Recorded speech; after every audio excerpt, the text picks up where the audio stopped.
Apa itu salat? Doa. Apalagi?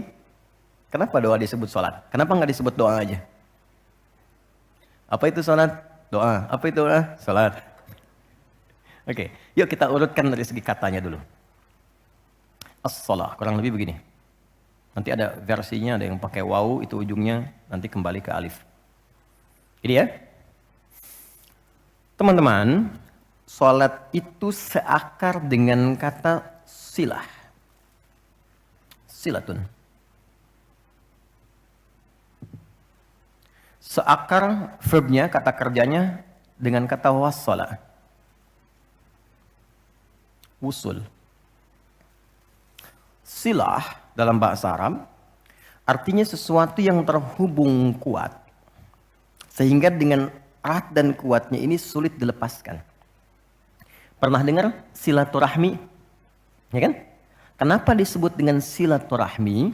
Karena ada hubungan perhatian kasih yang dalam sehingga dimanapun dia masih tersambung untuk memperhatikan. Jadi silaturahmi itu bukan begini, bukan Anda kumpul, menyapa di teman yang hadir. Itu bukan silaturahim. Anda menyapa orangnya ada, wajar, orangnya masih ada.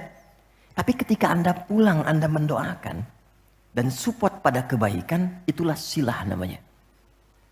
Nah, hubungan yang melatih kita supaya terus terhubung dengan Allah, sehingga tak terpisahkan pengawasan Allah kepada kita, perlindungan Allah kepada kita, pemberian Allah kepada kita di setiap waktu dan tempat dimanapun. Itu dinamakan dengan sholat namanya.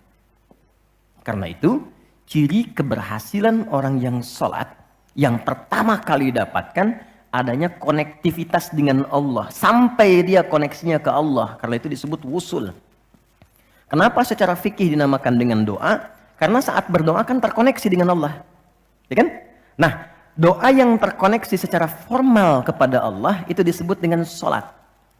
Quran surah keempat, dalilnya An-Nisa ayat 103. Quran surah 4 ayat 103. Paling kanan agak sedikit ke atas tuh di mushaf standar. Fa'idha qadaytumus sholata.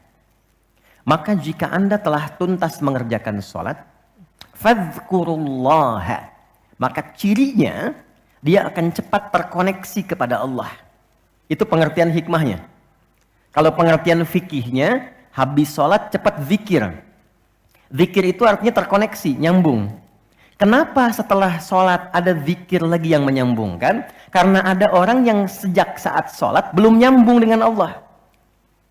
Itulah sebabnya nanti kita akan belajar. Masih merasakan nggak? Pernah nggak begini? Sebelum sholat mau fokus nih, tapi begitu takbir, Allahu Akbar. Yang akbar di lisan Allah, tapi yang akbar di pikiran, project. Ya, status belum diupdate. Nyimpan sendal di mana, jemuran belum diangkat, ya kan? Ya, pernah nggak suasana itu hadir? Nah kan, nanti kita akan belajar. Nah, kalau akumulasi semua ingatan itu mengganggu khusyuk kita sehingga kadar khusyuknya kecil dan belum terkoneksi dengan Allah setelah sholat, maka coba zikir sampai nyambung. Idealnya ketika sholat selesai, itu punya konektivitas dengan Allah, nyambung. Ingat Allah. Qiyaman. Baru dia berdiri jalan sudah ingat Allah.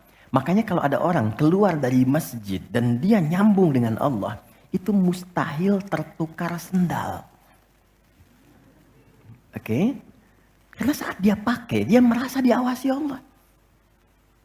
Ya Allah salah, bukan punya saya. Yang saya yang itu rupanya dia pakai, padahal dia ke masjid nggak pakai sendal. Ini memang ada yang salah dengan sholatnya. Oke? Balik ke sini. Maka kalau dia berjalan jalannya baik, kalau dia duduk bekerjanya baik, gak mungkin maksiat, gak mungkin menyentuh yang salah, karena saat dia menyentuh dia merasa dilihat Allah. Itu yang disebut dengan ihsan namanya.